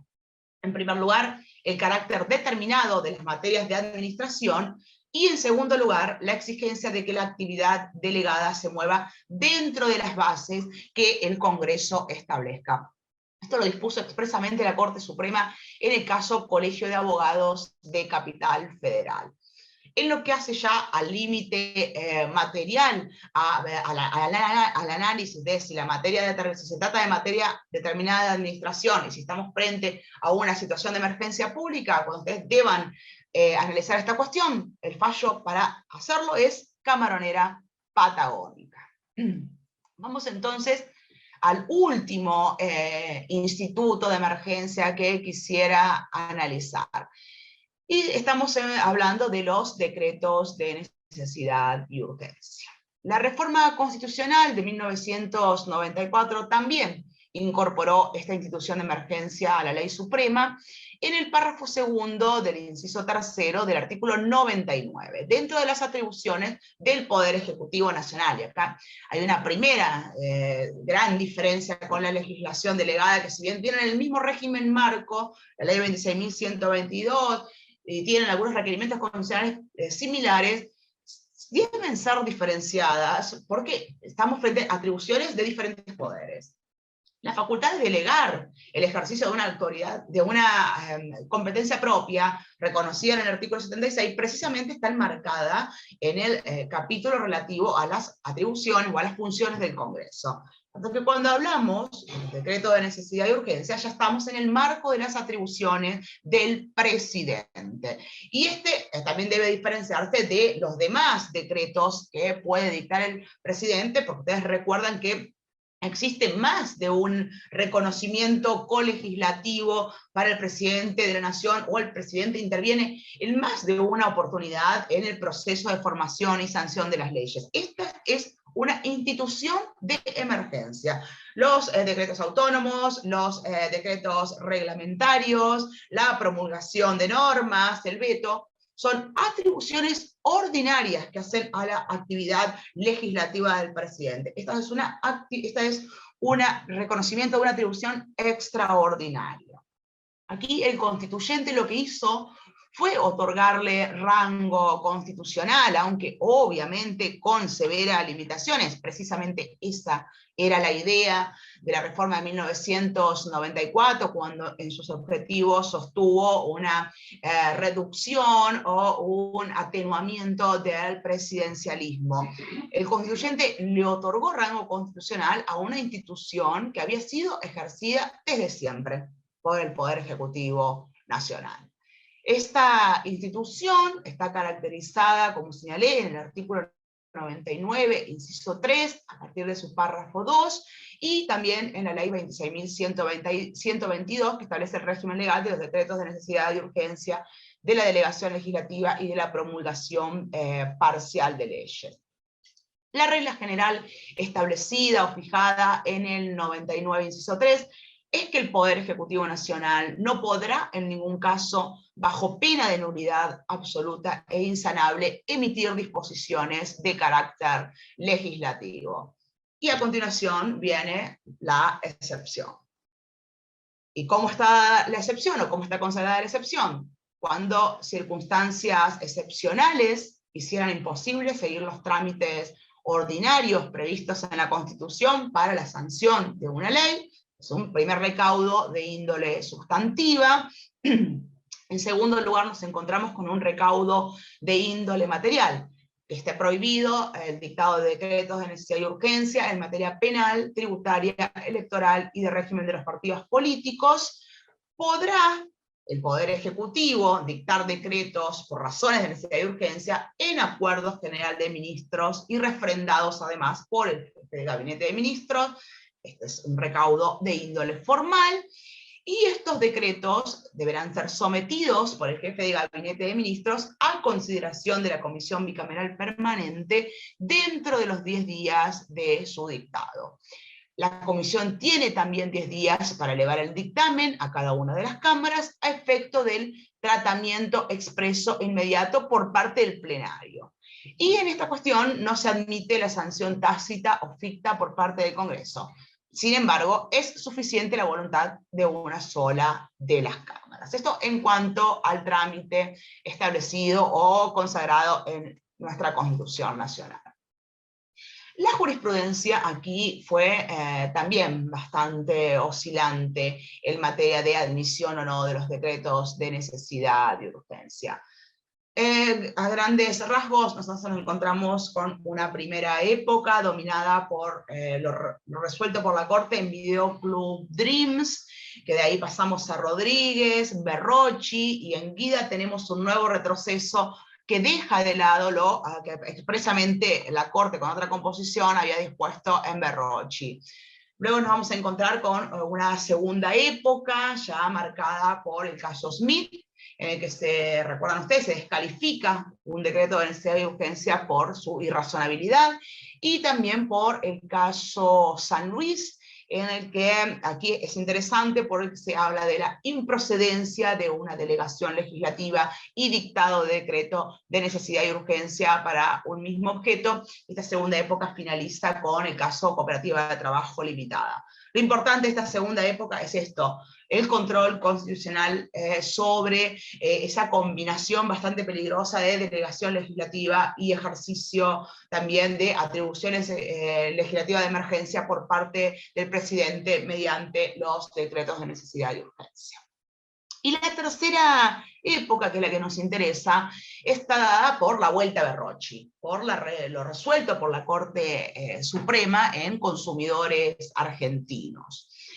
Aquí la Corte lo que hace es señalar respecto de la situación de excepción habilitante que hay que descartar de plano, como una premisa inequívoca, los criterios de mera conveniencia del Poder Ejecutivo, que por ser siempre ajenos a circunstancias extremas de necesidad, no justifican nunca la decisión de su titular de imponer, como era en el caso, un derecho excepcional a la nación en circunstancias que no lo son.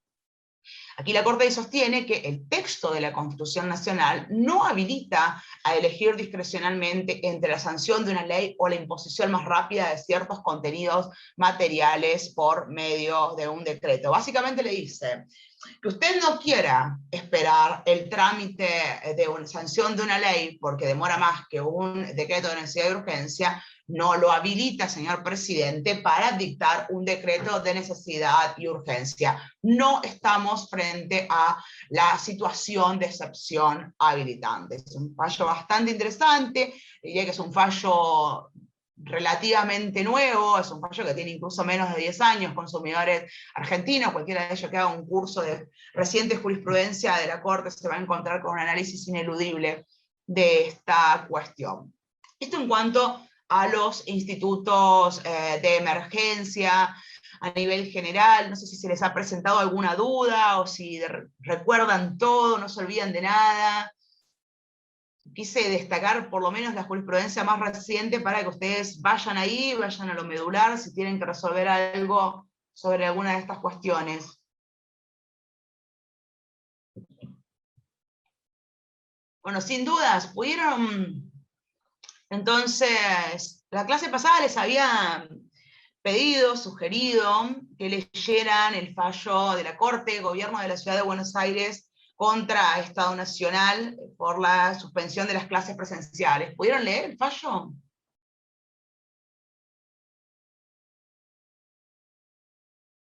Silencio, tremendo el silencio.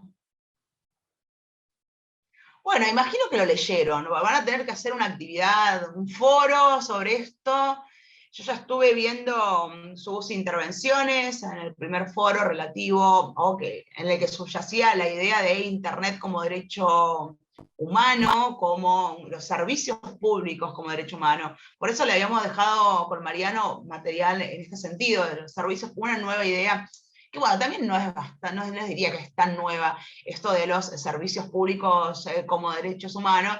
La cuestión que hay detrás es cómo se están produciendo conflictos judiciales en los que se reclama precisamente con esa noción atrás, o utilizando esa idea de servicios públicos como derechos humanos. Y cómo la normativa argentina fue en ese sentido con la incorporación de Internet como un servicio público, y a partir de ahí los conflictos que se produjeron. Yo les dejé un dictamen para que leyeran de acá de la Justicia Federal, era un dictamen muy cortito, de un fiscal federal acá de Córdoba, en el que acoge o va en el sentido de lo reclamado por la actora, que era garantizar el acceso a Internet de una familia en un lugar bastante alejado de la tecnología, aunque no estoy hablando de un paraje remoto de Córdoba, no, estamos hablando de una zona rural simplemente, en la que no llegaban los prestadores a pesar de que ofrecían el servicio públicamente. Básicamente lo que se les solicitaba en el foro era que brindaran algún argumento o identificaran algún argumento para utilizar frente a un planteo judicial de una prestataria que les pudiera decir, no, mire, yo no tengo infraestructura para prestar internet ahí, por más que usted me diga que es un servicio público y que es un derecho humano. En definitiva, bien, muchos argumentos, o muchos fueron directamente al argumento del artículo 42 de la Constitución, de los derechos de consumidor y usuario, pero me quedo más con la línea de, si bien obviamente es un argumento válido, me pareció mucho más interesante el planteo que realizó algunas de las compañeras aquí, señalando la libertad de expresión y la libertad de pensamiento, la posibilidad de utilizar Internet para garantizar el ejercicio de esos derechos, que cuando uno está en contacto, está en un contexto de imposibilidad de utilización, imposibilidad de acceso, en cierto modo se vería afectado también el cumplimiento o la vigencia efectiva de esos derechos. El otro foro es el relativo a precisamente la suspensión de las clases presenciales, que es un debate acerca del alcance, en definitiva, acerca del alcance de las autonomías locales en materia de salud y educación. El fallo en cuestión es el fallo de la Corte Gobierno de la Ciudad de Buenos Aires contra Estado Nacional, Poder Ejecutivo Nacional, sobre acción declarativa de inconstitucionalidad. La medida atacada, en este caso, es el decreto de necesidad y urgencia 241 del 2021, que dispuso la suspensión de las clases presenciales entre el 15 y el 30 de abril de 2021 en virtud de la situación sanitaria imperante. Las preguntas que podemos hacernos o que deberíamos hacernos cuando leemos este fallo es, en primer lugar, ¿constituye este DNU una intromisión en las facultades del gobierno autónomo de la Cava? En segundo lugar, ¿es una medida razonable, teniendo en cuenta los criterios que desarrollamos aquí como estándares para el análisis de las limitaciones a los derechos y garantías? Y por último, ¿se encuentra debidamente fundada esta materia, esta restricción a los derechos y garantías? ¿Tiene una debida fundamentación? ¿Hay una argumentación que nos lleve a sostener indefectiblemente que es una medida constitucional? Son preguntas que la Corte se hizo, pero que algunas, yo les diría que las esquivó un poco. Bueno, el fallo de la Corte Federal estuvo precedido por dos sentencias. Una de la justicia local de la ciudad de Buenos Aires y otra de la justicia federal con asiento en la Cava. Esta cuestión era una cuestión relativa a la competencia y fue zanjada con anterioridad a este fallo del que estamos hablando por la propia Corte, quien señaló que se trataba de un caso de su competencia originaria y directa, y algo que luego vamos a ver aparece reafirmado a lo largo de la sentencia que comentaremos, al referirse al especial estatus constitucional de la ciudad de Buenos Aires. Esta es una decisión con 3 votos, un voto concurrente de Maqueda y Rosati, otro de Lorenzetti y otro de Rosengart. Y es una sentencia que va en línea con unos precedentes bastante recientes de la Corte Federal que reafirman la autonomía de la ciudad de Buenos Aires. Tengo en mente un par de causas a las que referiré brevemente. La causa Corrales, que era relativa a la procedencia de un habeas corpus colectivo, en el que la Corte determinó, sin emitir juicio sobre la procedencia o no de la acción, que debía tramitarse en el fuero federal, ya que las personas involucradas se encontraban detenidas en cárceles federales. Aquí la Corte lo que hace es señalar que los magistrados de la Justicia Nacional Criminal no son jueces federales. y que la Constitución Nacional le reconoce a la Ciudad de Buenos Aires su plena autonomía, por lo que el carácter nacional de los jueces, perdón, de los tribunales ordinarios de la capital federal es algo meramente transitorio, y que su continuidad se encuentra supeditada a que tengan lugar nuevos convenios de transferencia de competencias entre el Estado Nacional y dicha ciudad, algo que se discute absolutamente todos los días, como ya sabrán. También la Corte va en esta línea federal en la causa Nisman, donde sostuvo que las limitaciones a la autonomía plena de la Ciudad de Buenos Aires eran producto de una situación de hecho transitoria, que estaba basada en la inexistencia de un poder judicial local completo. Entiende por ello la Corte en esta causa que para realizar el mandato de una autonomía plena que reconoce el 129 de la Constitución, esa situación no debe perdurar en el tiempo. También en la causa Mármol, la Corte sostuvo que le corresponde a ella dirimir los conflictos de competencia que se susciten entre juzgados nacionales de la Cava y juzgados federales de la Cava. Y en dos causas más recientes, que me parece que eran del 2019, Gobierno de Cava contra Provincia de Córdoba, en la que la Corte resolvió que le corresponde a la Ciudad de Buenos Aires el derecho de litigar ante su competencia originaria, y la causa Bazán, también de ese año, donde la Corte estableció que es el Tribunal Superior de la Ciudad de Buenos Aires quien debe reconocer en los conflictos de competencia entre jueces no federales radicados en esa ciudad, porque en el caso se trataba de un conflicto negativo de competencia suscitado entre un juzgado penal contravencional y de faltas de la Cava y un juzgado nacional de menores de la Cava. Pues bien, principales puntos del fallo relativo a la suspensión de las clases presenciales, que me interesa porque las nociones que están involucradas acá son nociones relativas a limitaciones de los derechos y garantías, limitaciones ordinarias y limitaciones extraordinarias. ¿Qué dice en puntos así, en diversos tips la Corte? En primer lugar, como adelantamos, que la Cava es un sujeto aforado a la competencia originaria y directa de la Corte, en su calidad de ente autónomo similar a las provincias, donde se reconoce en este fallo expresamente el estatus de ciudad constitucional federada. Respecto de la justificación suficiente o no del DNU atacado, la Corte señaló que el Estado Nacional no brindó razones suficientes para justificar la suspensión de las clases presenciales en razón de la emergencia sanitaria, y que el debido resguardo del federalismo constitucional exigía que el Estado Nacional justificara de manera suficiente el ejercicio en el caso de su específica competencia sanitaria en relación con la concreta orden de suspender el dictado de clases presenciales en todos los niveles y en todas sus modalidades en la jurisdicción de la actora.